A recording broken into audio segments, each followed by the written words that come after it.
Okay, there we go.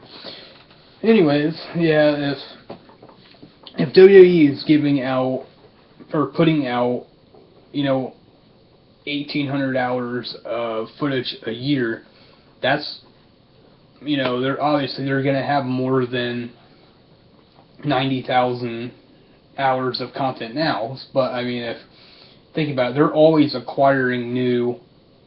You always hear them saying, "Oh well, WWE bought this footage from this person from this span of this year." So, I mean, I wouldn't surprise me if they have. I wouldn't say double, but easily probably. No, maybe 110,000 hours of footage and stuff like that. I mean, can you fathom that though? 90,000 hours. Not really. That would be about 20 times more hours than anybody has ever done. 90,000 hours divided by 24. That's 3,750 days you could watch non-stop. Right. That's 10 years. It'll take you 10 years to watch 90,000 hours of footage. But now, add another, I say at least 25,000 hours to that. Just to be because of weekly stuff and pay-per-views that they've done. So, yeah, heck, I thought I was doing good with 3,000, but hell no, apparently not. Right. Did you see we're on our smartphones here? Yep. We need to come up with I know we can do it. We need a WrestleRageCast app. Really? Yeah. How can we do that though? I don't know. You can make them. Well, I might look into that. We might have to do that. Yeah. I mean, look at us. We're on our smartphones. Sell it for $15 billion. I'll give you $1 of it. Really, dude? That's like a 1% thing. It's like 99 to 1. Like quite literally. If not that. 99 problems, but if it ain't one. I'm kidding, dude. Oh, seriously. I actually opened myself up for that one. Okay, anyways, back to the I'm not one of the problems. Only snap and come back I could think of. Did you Google that? No, actually I didn't. I actually did it. I actually thought that. Maybe it's possible. Anyways, back to the network. It was supposed to launch in the UK within the last week, I think. And 30 minutes before the network was going to launch, WWE sent out a tweet. Yeah, the launch has been delayed until further notice. No time. The delay has been delayed until further notice. 30 minutes before it launches. Wow. Yeah, so a lot of people in the UK are upset about that, which I really don't blame them, because that would be like, I don't know, I would be like, oh yeah, hey, this DVD comes out tomorrow. Oh, sorry, we've delayed it. You know, I mean, you have your hopes set for something, but all of a sudden it's like, bam, yanked away. And I've seen a picture. Well, WWE's over in the UK right now, which means Raw is going to be taped when it airs over here Monday. But or in the US, I should say. I seen someone posted a picture on Facebook of, I think it was at a live event over there, that on the apron of the ring, it has the WWE logo, then it says network next to it. Well, they put tape over the network. It says network on their apron. So you can totally tell it's taped. Yeah, and I'm not sure who posted it on Facebook, or else I'd bring it up. But yeah, it has the logo and it says network next to it. There's black tape over the word network. Wow. So, I mean, I really don't blame them for being upset. So.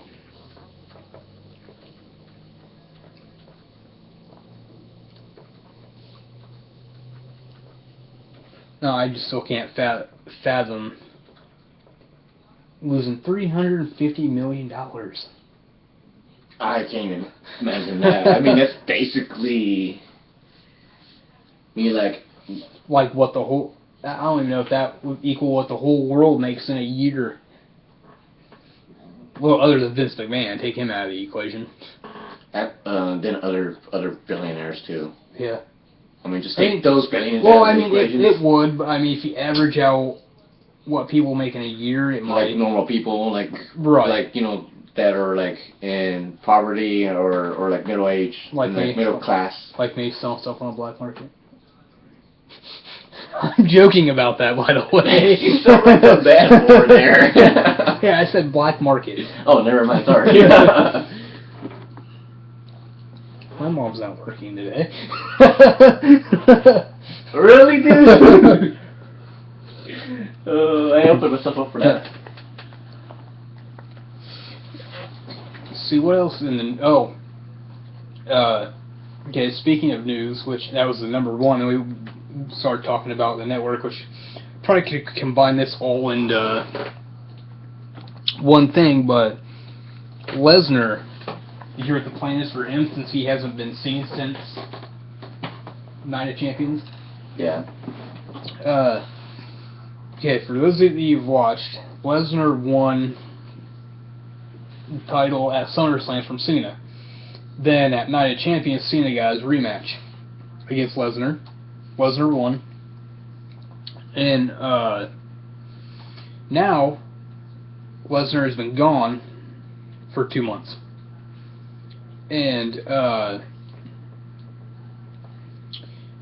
the last plan I seen was they're going to have Lesnar work the Rumble against Cena. Uh-huh. Then if the plans go as they are, yeah, have Lesnar beat Cena. Yeah. Lesnar will be off until Mania. So basically, he only does a few big matches a year. Right, but the bad thing about that is you have September would have been your last pay-per-view with the title. Yeah. Like the company's main title. I mean, I know UFC, not every monthly event that they have has their title on the line. Mm. I'm sorry, just get over it. What? You know what I mean. UFC, the game. Shut up. That's why whenever you bring up UFC, you're getting ass kicked. I'm laughing my ass off here. Anyways, it's like every month for UFC, you'd have one month you could have the UFC heavyweight title on the line. Mm-hmm. Then the next month, you wouldn't even have. You might have a bantamweight title fight as your main event the next month. Right. Then the month after that, you might have Ronda Rousey defending her women's bantamweight title against someone. Right. Then 4 or 5 months later, you have your UFC heavyweight champion defending his title. Mm-hmm. So you're lucky there maybe once or twice a year seeing their heavyweight champion, or even any champion at that defending their belt. But I mean, I know wrestling's a work and everything, but if you're trying to appeal to everyone and you want to draw in more fans, especially for your network, why give the belt to a part-time champion? I mean, it's alright if, alright, well, we've got, in a matter of 3 months, you're going to be on, 5 shows. We'll have you on an episode of Raw, then a pay-per-view, then we'll have some type of storyline to bring in a champion and have you wrestle at the next pay-per-view. Then, on your final 2 shows coming on Raw, then start the storyline for your third pay-per-view, then lose the belt on the third pay-per-view. Right. I mean, that would be, your champion's not there, but that would be if you have 5 shows and want to use 3 of them for 3 of his appearances for a pay-per-view. Why not use him for one Raw, like for build-up? Yeah. Not like, oh well, it's September, we'll see you in January. It's like Too big of a gap. Yeah, I mean, it's like you guys knew that you were giving him a part-time contract where, all right, well, here's your part-time contract, and we're going to consider giving you 10 shows a year as a part-time deal. And yet you still have your championship. Right. And then defend it every right, and it's little like, while. I've never... People are going to probably be upset about this. Comprehended WWE logic? People are going to be upset about this. Never have I used the word retarded against someone who's physically or mentally handicapped, but the way WWE is using Lesnar now with the belt, and if they keep him as champion, the Rumble, then giving him another break for 2 months, that's fucking retarded. That is fucking retarded. They knew what they were getting themselves into before. Alright, well, let's figure this out to where you can hold the belt and maybe skip one pay-per-view in order to build up a match between you and someone, but yet then we'll lose it then. Right. Then if you have 4 shows left, we'll use you once for a Rumble, then going into Mania, we'll use you for 2 Raws, then Mania. Or something like that, It's like, come on. But, I don't know, their logic is like so... And what's up with, like, WWE burying talent? Like, someone will get so over, like, Bray Wyatt. They'll get so over with the crowd. You know what WWE does? What? Gives them to Cena. Then Cena beats them, like, if they have 3 matches throughout, like, okay, well, take this for instance. Cena, Bray Wyatt wrestled over the summer at Mania, Extreme Rules, and Payback? Yeah. I think. Yeah. Those 3 straight pay-per-views.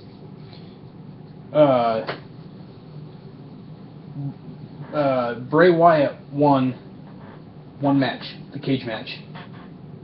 Cena won at Mania and at Payback. So it's like you get all this momentum behind something, defeating Cena. Oh, Cena beat him. Yeah, that's like it. But now, look what they're doing with Rusev now. They're portraying him as this unstoppable monster. Then saying, oh, well, Russia is the greatest country on earth, Then they're bringing in guys, oh, well, they'll bring someone in and Rusev will destroy them. Then, last Monday after Raw, exclusively to the network, Sheamus defended the title against Rusev. Rusev won the U.S. title. And he's like, that's their whole character, is like, he's not even Russian to begin with, neither is Lance, he's from fucking Florida. Yep. And, that's like their whole shtick is, even though they're Russian, their character concept is they're burying the U.S. the whole time. It's like, oh, the U.S. sucks. Everyone here is stupid. We're simpletons. We're fat. We're overweight. We're 3 steps away from being full-blown retard. Just stuff like that would fully try to bury us. But then, the irony is, oh, we have your U.S. belt now. Right. And so, then I had seen, well, this is all rumor. Guess who is going to be feuding with Rusev? Just John Cena. Yeah. No, as for the whole, irony of Rusev having the U.S. Championship. Yeah. It's like basically saying Russia came, saw it, and conquered. Yeah. And, I mean, that's... Look, in WrestleMania 7, that was what? 92? Mm-hmm. 91. 92 would have been WrestleMania 8. It was in Indy. Oh, yeah. Shit. I forgot that, too. Around that time, before Mania came around, Sergeant Slaughter, he was like basically the human version of G.I. Joe. He was, you know, the U.S. soldier who backed up U.S. and stuff like that. Yeah. But wasn't there a time when he betrayed it? Yeah, that's what that's where I'm getting at. Then, what was it, the Gulf War or the Iraqi War? Mm-hmm. He was the turncoat. All of a sudden, boom, Iraq. Yeah. You know, U.S. is nothing to me. Iraq #1. Right. Then, 91 Rumble comes around. 92. I thought it was 93. My almanac's right here. Hold on. I'll figure this out. This is like, usually I know Know it by heart. Yeah, but then any time it's like, dude. Brain freeze. 91. It was 91. I thought it was 93. I was off by 2 years. It was 91. But, So you were right the first time. Yeah. So, 91 Rumble comes around. And Warrior's the champion. Yes, he beat Hogan at WrestleMania 6. And so Warrior's the champion the whole time. Until the 91 Rumble. And that's during that time is when Sergeant Slaughter turned heel and went Iraqi supporter. Right. And then they went with the storyline with Warrior that led to the retirement match between Savage and Warrior at WrestleMania 7. And during the 91 Rumble pay-per-view, Sensational Sherry was the manager for Savage at the time. She came out, and the angle was, you know, she wanted Savage to have a title shot. Warrior said no. Later that night, during the Slaughter-Warrior match, Savage interfered. He hit Warrior with the scepter, and that's what cost him the title. Slaughter won the belt. Mm-hmm. Held it till WrestleMania 7.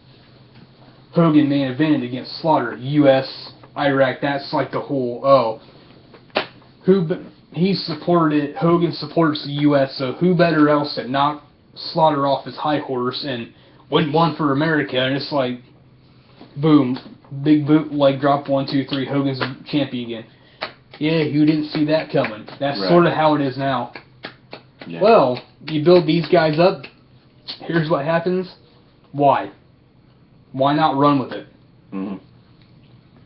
And speaking of that, didn't Sherry also betray Savage? Mm-hmm.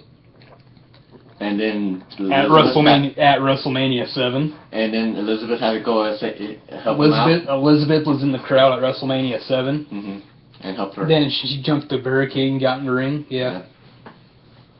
You know what's sad? What? All 4. Savage, Warrior, Elizabeth, Sherry Martel, all 4 involved in that match, they're all dead. Yeah, I know, right? That sucks. But, of course, different time frames. Right, well, Elizabeth died in 02 or 03. Sherry Martel, I'll get to that story later, died in 06 or 07. Randy Savage was in May of 2011, I think, and Warrior was 2 days after WrestleMania this year. So it's sort of like, if you go back and look at like just results of events, you can go, it wouldn't surprise me if there's at least, well, not so much now, but back then from like pre-2000s, you could probably go through a lot of events and go, oh, he's gone, he's gone, he's gone, he's gone. You know, it's just it's like, you know, here's who's alive, but yet here's who's died. You know. Yeah. But I mean, I don't know. It's one of those things where it's like, I'm so surprised Hogan's still alive and kicking. Well, that. Sorry to say it, but you know. I just had, well, it really wasn't a conversation, but I just had a couple posts with someone last night on Facebook about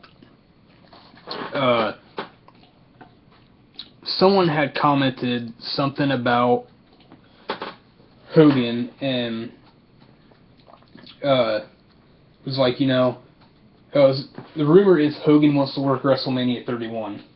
Again? Well, he was at Mania this year, but it was just an in-ring promo, so really he didn't work it, he just appeared. Oh, cool. But, that's right, I forgot. But he wants to actually work it, like actually have a match with someone. And someone posted something on Facebook along the lines last night of, well, you know, I'm surprised Hogan is, like, you always hear, you know, oh, Hogan had back surgery or knee surgery or something like that, or his knee's bad, his back's bad. Mm. You know, it's like, after all this stuff that he says is supposedly wrong with him, why is he still even wanting to work? Right. And I said something like, you know, I go, Hogan's retired, and they asked, why hasn't he just given up and retired? And I said something like, Hogan's retirement should have happened 10 years ago. Literally. And the guy, or the person I had to comment on, he said, and he goes, you're right. He's like, you know, I just don't understand it. And I mean, Shawn Michaels hasn't wrestled as long, and yet he had to retire. He wrestled for, you know, yeah. He wrestled in the AWA before his WWE tenure, but yeah, because he wrestled like 20 to 25. It was closer to 25, I think. But no, and like someone else commented, they're like, Hogan's wanting to wrestle again. And I said, well, the current rumor is that Hogan wants to work WrestleMania 31, and that, speaking of the news, like with this whole Sting coming to WWE, that's another rumor, was that Sting's gonna work WrestleMania 31. And I made this comment before to someone, and because right before Mania of this year, Sting and WWE agreed on WWE selling Sting merchandise. Mm-hmm. And but then up to the time that was like the only thing that they had signed was for merchandise, but they never, for Sting signing an actual in-match contract, like that hadn't been signed yet. So right. And the rumor was it was supposed to be Sting versus Taker at Mania.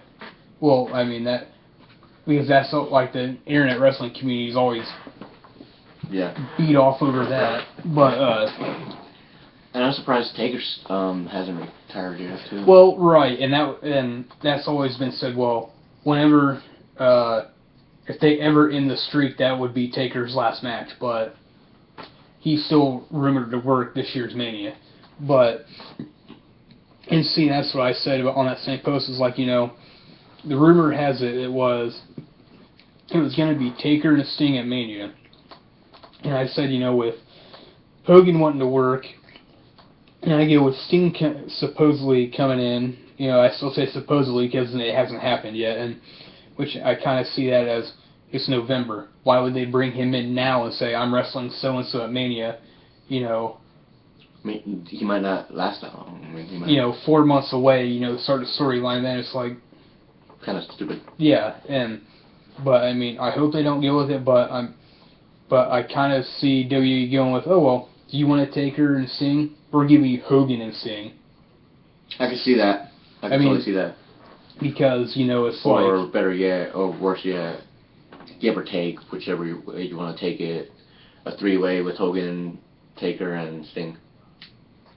I don't think they go that route, but I think the route that they go It's Hogan Sting, just for a simple fact that. Taker's supposed to be retired after the losing the streak. Well, yeah, but I don't know if he even works. But Mm-hmm. if he even works it, but no, I mean, it's like one of those things. Like WCW done it, TNA done it, but now I mean, it only makes to me the only reason it would make sense is that well, Hogan is a WWE guy. He was like our guy. Other than Ric Flair, Sting was a diehard NWA WCW guy. He was there from late 80s to all the way to when it closed. So basically, well, it makes sense. Mm-hmm. So it's like the final chapter, like the Monday Night Wars, you know? Well, kind of. Yeah, I see what you're saying. Yeah, you said kind of because seeing where I mean, Hogan was in WCW for a while. Yeah, from 96 to... Closing, right? Or not even that long. I know he was there in 2000, but he came to WWE in 02, so I mean, depending on what Hogan's contract was, up until 01. Well, WCW closed in what, March of 01? No, I mean 2000.